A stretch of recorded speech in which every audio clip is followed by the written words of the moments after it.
ॐ शान्ताकारं भुजगशयनं पद्मनाभं सुरेशं विश्वाधारं गगनसदृशं मेघवर्णं शुभाङ्गं लक्ष्मीकान्तं कमलनयनं योगिभिर्ध्यानगम्यं वन्दे विष्णु भवभयहरं सर्वलोकैकनाथम्। ओम नमो भगवते वासुदेवाय।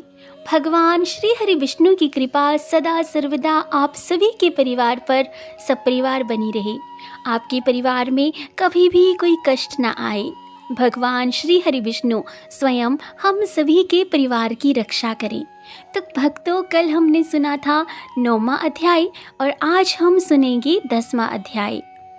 उसके उपरांत यमदूत कहने लगे कि हे वेश्य, एक बार भी गंगा जी में स्नान करने से मनुष्य सब पापों से छूटकर अत्यंत शुद्ध हो जाता है।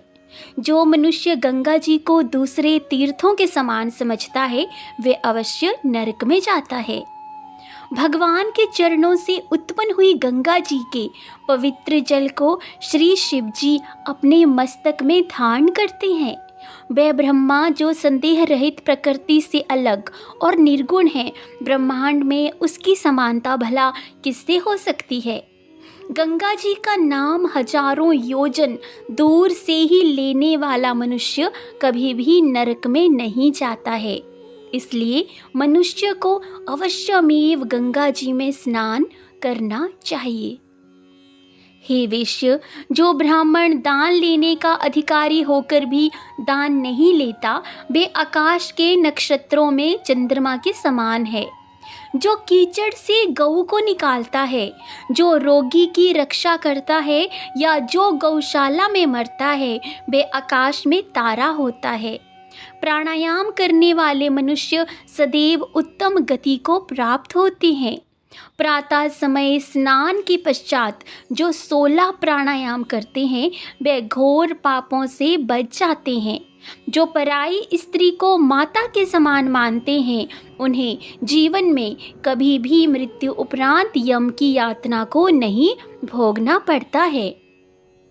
जो मन से भी कभी पर स्त्री का चिंतन नहीं करता वह दोनों लोकों को अपने अधीन करता है। जो पराये धन को मिट्टी के समान समझता है वह स्वर्ग में जाता है। जिसने क्रोध को जीत लिया मानो उसने स्वर्ग को ही जीत लिया। जो माता पिता की सेवा देवता तुल्य करता है वह यम द्वार नहीं देखता और जो गुरु की सेवा करते हैं वे ब्रह्मलोक को प्राप्त होते हैं। शील की रक्षा करने वाली स्त्री धन्य है। शील भंग करने वाली स्त्री भी यमलोक जाती है। जो वेदों और शास्त्रों को पढ़ते हैं या पुराण और संहिता पढ़ते और सुनते हैं तथा जो स्मृति का व्याख्यान और धर्मशास्त्र को समझते हैं या जो वेदांत में लीन रहते हैं वे पाप रहित होकर ब्रह्मलोक को प्राप्त होते हैं। जो अज्ञानियों को वेद शास्त्र का ज्ञान देते हैं वे देवताओं से भी पूजित होते हैं। यमदूत ने कहा कि वेश्य श्रेष्ठ यमराज ने हमको वही आज्ञा दे रखी है कि तुम किसी वैष्णव को मेरे पास मत लाओ। हे वेश्य, पापी लोगों को इस संसार रूपी नरक को पार करने के लिए भगवान की भक्ति के सिवाय दूसरा और कोई उपाय नहीं। भगवान की भक्ति ना करने वाले मनुष्य को चांडाल के समान समझना चाहिए। भगवान के भक्त अपने माता पिता दोनों के ही कुलों को तार देते हैं और उनको नरक में नहीं रहने देते।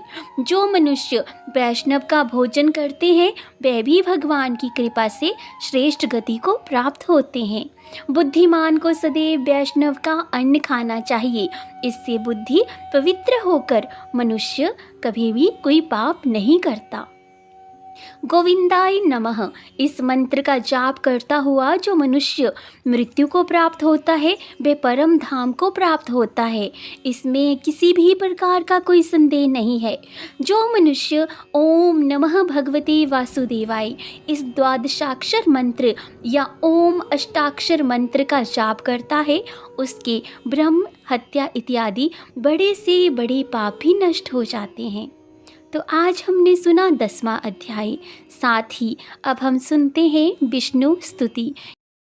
नारद उवाच ॐ वासुदेवं हृषीकेशं वामनं जलशायिनं जनार्दनं हरिं कृष्णं श्रीवक्षं गरुड्ध्वजं वाराहं पुण्डरीकाक्षं नरसिंहं नरकान्तकम् अव्यक्तं शाश्वतं विष्णुं नन्तं जं व्ययम् नारायणं गदाध्यक्षं गोविन्दं कीर्तिभाजनं गोवर्धनोधरं देवं भूधरं भुवनेश्वरं वेतारं यज्ञपुरुषं यज्ञेशं यज्ञवाहकं चक्रपाणिं गदापाणिं शङ्खपाणिं नरोत्तमं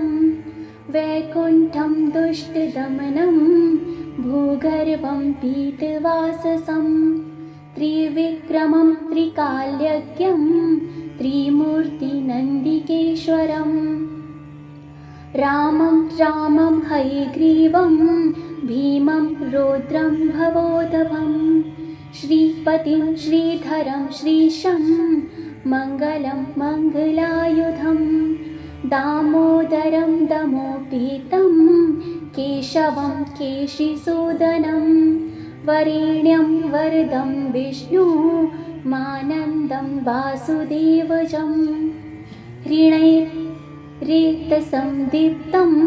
पुराणं पुरुषोत्तमं सकलं निष्कलं शुद्धं निर्गुणं गुणशाश्वतं हृणैतनुसङ्काशं सूर्यायुतसमप्रभं मेघश्यामं चतुर्बाहुं कुशलं कमलेक्षणं ज्योतिरूपमरूपं च स्वरूपं रूपसंस्थितं सर्वज्ञं सर्वरूपस्थं सर्वेशं सर्वतोमुखं ज्ञानं कूटस्थं चलं ज्ञानदं परमं प्रभुं योगीशं योगनिष्णातं योगिं योगरूपिणम् ईश्वरं सर्वभूतानां वन्दे भूतभयं प्रभुम् इति नाम शतं दिव्यं वैष्णवं खलु पापहं व्यासेन कथितं पूर्व सर्वपापप्रणाशनं यः पठेत् प्रातरुत्थाय स भवेत् वैष्णवो नरे सर्वपापविशुद्धात्मा विष्णु सायुज्यमापुण्यात् चान्द्रायण सहस्राणि कन्यादानश्रुतानि च गवां लक्षसहस्राणि भुक्तिभागी भने नरः अश्वमेधायुतं पुण्यं फलं प्राप्नोति मानवः।